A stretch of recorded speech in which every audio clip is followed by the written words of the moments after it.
Bonjour à toutes, bonjour à tous et bienvenue dans ce webinaire organisé par Nobadia et consacré aux forces de vente GMS. Vous allez le voir, un univers en pleine transformation et fascinant.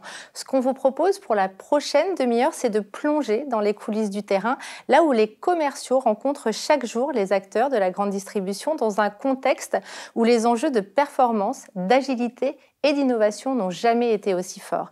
Vous le savez, la GMS reste un modèle exigeant. Rythme soutenu, concurrence accrue, pression sur les marges. Et pourtant, les forces de vente continuent d'évoluer, de se réinventer. Pour en parler, j'ai le plaisir d'accueillir Patrick Telouc. Bonjour. Bonjour Héloïse, bonjour à tous. Alors vous êtes General Manager de la Business Unit Force de Vente chez Nobadia. Alors je rappelle pour ceux qui ne le connaissent pas, éditeur de solutions de mobilité intelligente et de pilotage des forces de vente. Merci beaucoup d'être avec nous aujourd'hui. Merci de m'inviter. Ensemble, nous allons décrypter les résultats d'une étude inédite menée par Nobadia auprès de 52 structures représentant plus de 3300 commerciaux sur le terrain. Et dans les enseignements, on va le voir, sont très riches. Alors, première question, un petit état des lieux sur l'étude. Pouvez-vous nous rappeler le périmètre de l'étude et le profil des entreprises que vous avez interrogées ? Vous l'avez dit, c'est une étude inédite sur les forces de vente. On a plus de 52 forces de vente qui ont répondu.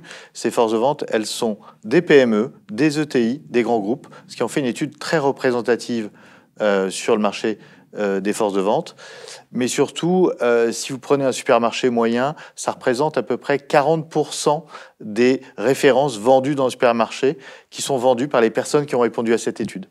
Donc finalement, c'est quand même une étude assez exhaustive. Globalement, qu'est-ce que cette étude nous dit du modèle actuel de la force de vente GMS ? Est-ce qu'elle est plutôt stable, dynamique, en mutation ? En 2025, quand on leur demande, les structures forces de vente sont restées stables à 60%, et dans les attentes pour 2026, à 77%, cette stabilité serait conservée. On voit des différences, puisque les PME sont plutôt et continuent de recruter sur les forces de vente, alors que les grands groupes sont plutôt à réduire légèrement leurs forces de vente quand on compare PME et grands groupes.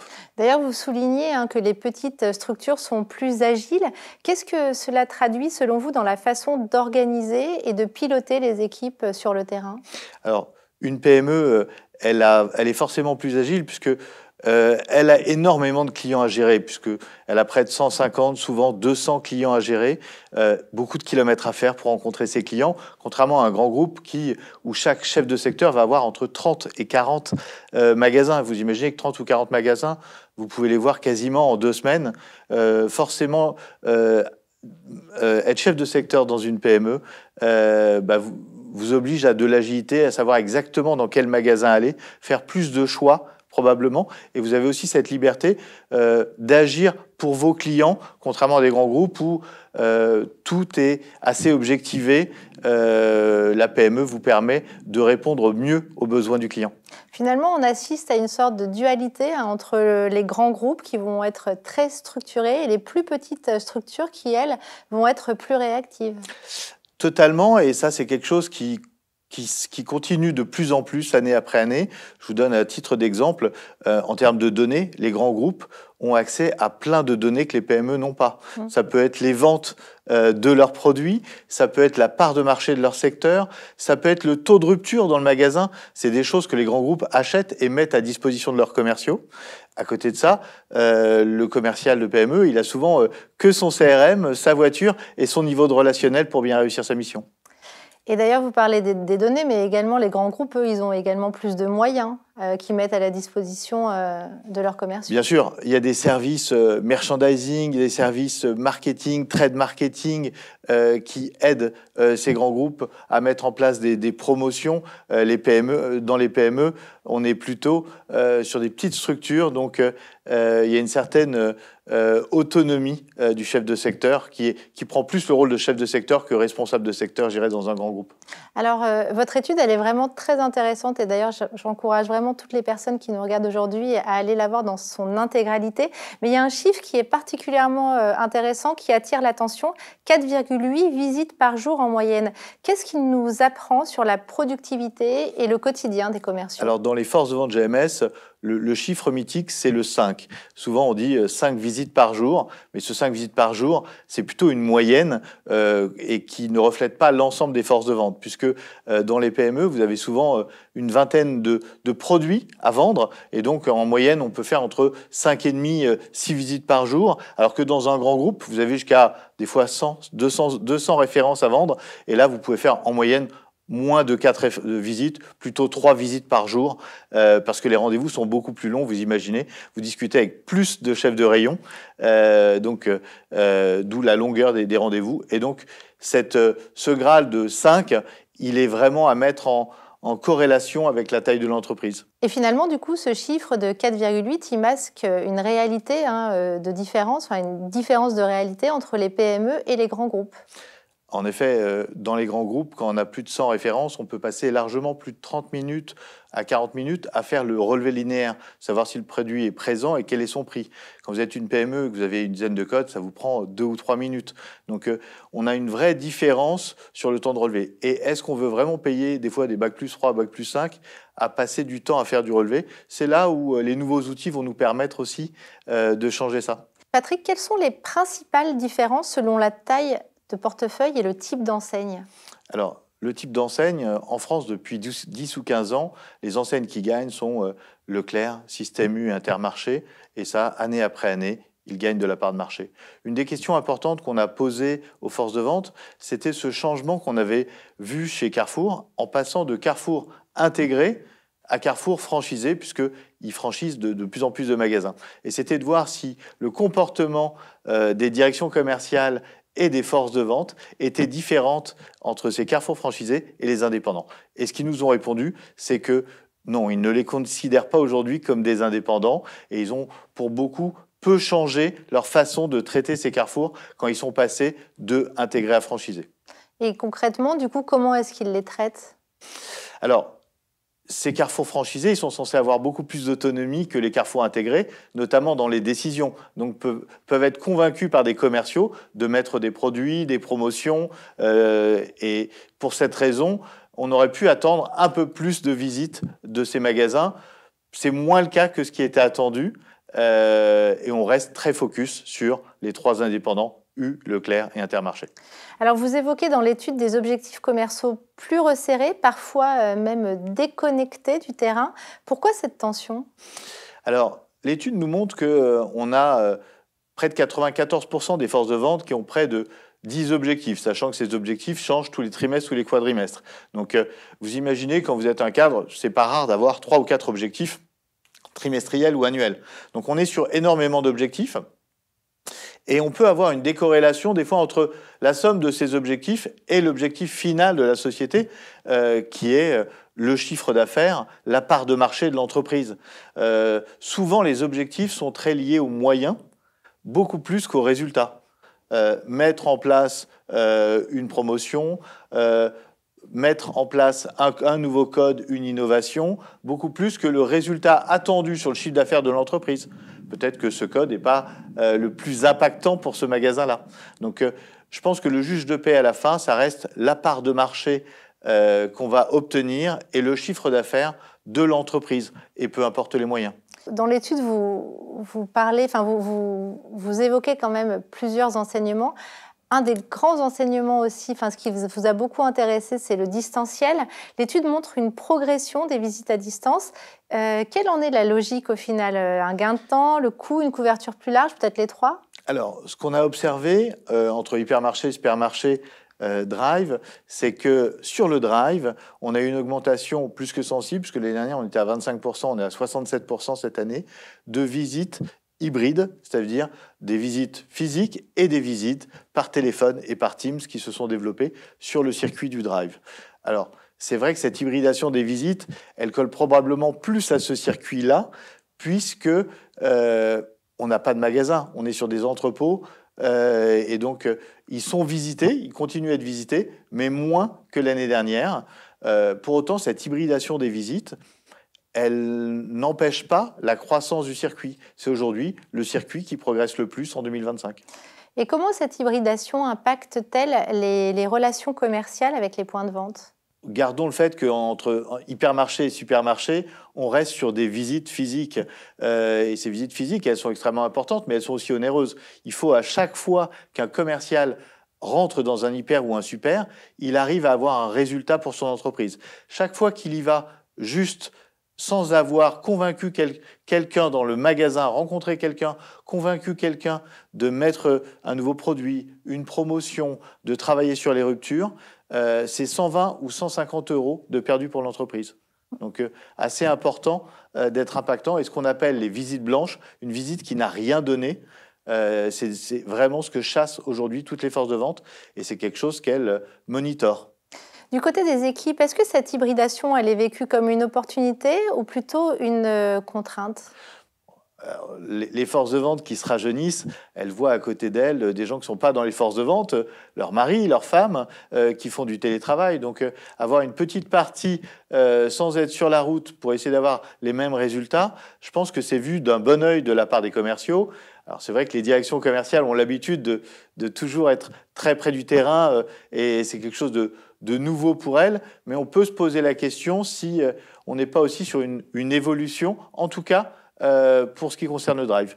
Alors justement, c'est intéressant, vous parlez d'évolution. Moi, je voulais vous demander si cette hybridation allait transformer le profil type du commercial GMS. Non, je ne pense pas. Sur le fond, ça reste un métier où on se lève à 5 heures du matin pour être devant le magasin à 6 heures. Le gros des ventes se fait encore en hypermarché, en supermarché. Donc, n'allons pas trop vite sur ce sujet-là. Mais en tout cas, on sent un léger changement, et notamment sur le drive. L'étude montre une accélération très nette de l'usage de l'IA. Concrètement, comment est-ce que l'IA est-elle utilisée aujourd'hui dans les forces de vente GMS ? Alors, en 2025, quand on leur demande, l'IA est très peu utilisée aujourd'hui.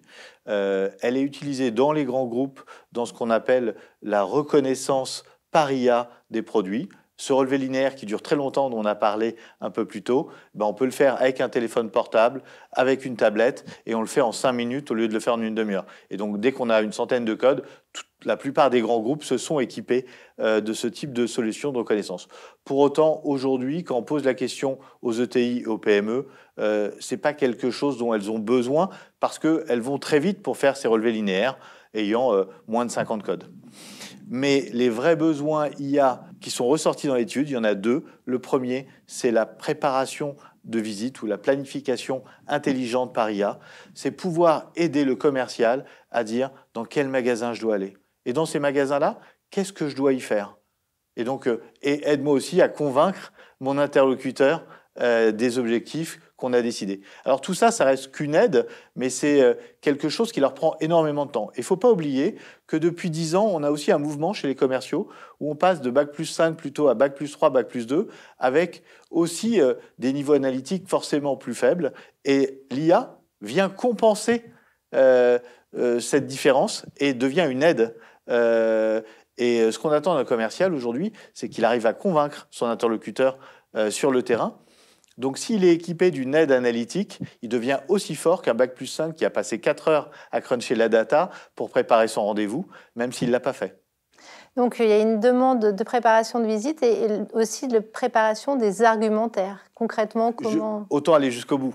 L'idée, c'est d'avoir la totalité du funnel de la préparation de visite. C'est dans quel magasin aller, quels objectifs je dois faire, comment je convainc de ces objectifs mon interlocuteur, et puis, tant qu'à faire aussi, autant optimiser la tournée, parce que toutes les entreprises sont aussi en recherche de baisse de CO2, de faire plus de visites et moins de kilomètres, et dans la relation aussi de sécurité par rapport aux chefs de secteur, s'ils peuvent faire moins de routes pour obtenir plus de résultats, c'est toujours très positif. Alors là, vous dites que c'est une attente, mais que concrètement, ce n'est pas encore beaucoup appliqué. 2025-2026, ça va être la grande année de lancement de tout ce qui est planification. Moi, c'est déjà en place avec un client en test chez Le Sieur, par exemple. Et les équipes, en tout cas, ont été très positives à l'arrivée de cette aide à la planification parce qu'elles y passaient énormément de temps. Et ça leur permet aussi d'avoir des idées. Et il faut à tout prix que l'IA, en tout cas nous, c'est comme ça qu'on voit l'IA, l'IA soit une aide, mais que ça n'empêche pas le chef de secteur de faire ses choix comme il le faisait avant. Nous, ce qu'on a essayé de faire, c'est de faire en sorte que quand il fait des choix manuels, on lui dit est-ce que l'IA aurait fait ce choix-là aussi? Parce qu'au fil du temps, il fera de plus en plus confiance aussi à l'IA. Alors justement, l'intuition du commercial, c'est un point qui est très important, auquel les commerciaux sont très attachés. Est-ce que certains peuvent craindre que l'IA remplace justement cette intuition et comment est-ce que vous percevez cette crainte? Alors, comme tous les grands changements, quand vous êtes passé sur Internet, l'IA, c'est un grand changement. Ça nécessite un accompagnement au changement. Et là, c'est vraiment les CVR, donc les chefs de vente régionaux et les directeurs nationaux des ventes qui doivent accompagner. On ne doit pas poser une IA sur un produit et dire « allez-y, débrouillez-vous ». On doit accompagner ce changement et leur montrer aussi le côté positif. Parce que le côté positif, c'est vous passez pas 2 heures à préparer votre planification de la semaine prochaine et puis vous allez gagner du temps à faire moins de kilomètres. Donc c'est aussi un équilibre vie perso-pro qui est positif pour le commercial. Donc c'est aussi mettre en avant tous les avantages de l'IA. Quels sont, alors vous parlez des avantages, mais il y a quand même encore des freins à l'adoption côté justement manager et puis aussi côté équipe. Quels sont ces freins? Peut-être d'abord côté manager et puis après côté équipe. Côté manager, on y voit plutôt plus de côté positif, puisque l'attendu, c'est vraiment le développement des ventes. Donc c'est vraiment ce qu'attendent plutôt les managers. Pour les commerciaux, comme je l'ai dit, c'est un vrai changement dans leur façon de travailler. On peut demain avoir toute sa planification en 2 clics. Et ça, avant, ça prenait plusieurs heures. Donc, il faut aussi avoir confiance dans le résultat de l'IA. Mais je pense que la confiance dans le résultat de l'IA, elle vient au fil du temps avec l'usage. Donc, très rapidement, quand les gens se disent « mais j'aurais fait exactement ces mêmes choix-là », pour les plus expérimentés, ils vont retrouver les choix qu'ils auraient faits dans beaucoup de cas. Et bien forcément, ils vont faire confiance aussi à l'IA et eux-mêmes vont y gagner du temps. Pour les jeunes qui ne connaissent pas leur secteur, qui ne connaissent pas leurs clients, ben c'est une aubaine totale parce que ça va faire les meilleurs choix et choix qu'ils savent très bien qu'ils n'auraient pas fait puisqu'ils n'ont pas la connaissance du secteur. Alors, vous parlez aussi pour les managers, un des bénéfices, ça serait un petit peu la moyennisation à la hausse des équipes. Est-ce que vous pouvez m'en parler? Cette moyennisation à la hausse, c'est ces choix faits par l'IA. Ils vont choisir les meilleurs magasins. Ils vont aussi s'assurer que des magasins qui ne sont pas le plus près du domicile soient recommandés. Donc, ça va assurer aussi une couverture du territoire et du secteur. Parce qu'on sait bien que de temps en temps, certains commerciaux peuvent aller un petit peu plus vers les magasins qui sont près de chez eux. Donc, ça va assurer des résultats plus positifs sur la couverture. Quel magasin? Vendre les bonnes choses aussi dans chacun des points de vente, parce que vous pouvez y aller et vendre un code parce que le code est manquant, mais au final, c'est plutôt cette promo-là qu'il fallait passer en premier ou passer un autre code. Donc, ça va vraiment aider les choix des commerciaux et de faire les bons choix. Ces choix qui vont driver le total du chiffre d'affaires de la société. Alors, vous en avez un petit peu parlé, mais je voulais quand même qu'on revienne sur le cas de Le Sieur, qui est un cas intéressant de mise en place de l'IA. Quelle était la problématique de Le Sieur? Quels ont été les moyens engagés et puis pour quels résultats? Alors, Le Sieur, c'est un client CRM de Nomadia Sales depuis 4 ans. Donc, c'est un client avec qui on travaille très bien depuis plusieurs années. Donc, il était très intéressé par mettre en place de l'IA pour sa force de vente. Il voyait aussi pas mal d'initiatives IA dans le reste de l'entreprise. Et donc, évidemment, la préparation de visite, c'est le besoin numéro 1 sur l'IA. Donc, on l'a mis en place avec son équipe parisienne, avec des gens qui avaient beaucoup d'expérience, des gens beaucoup plus jeunes, donc assez intéressant comme mix de population.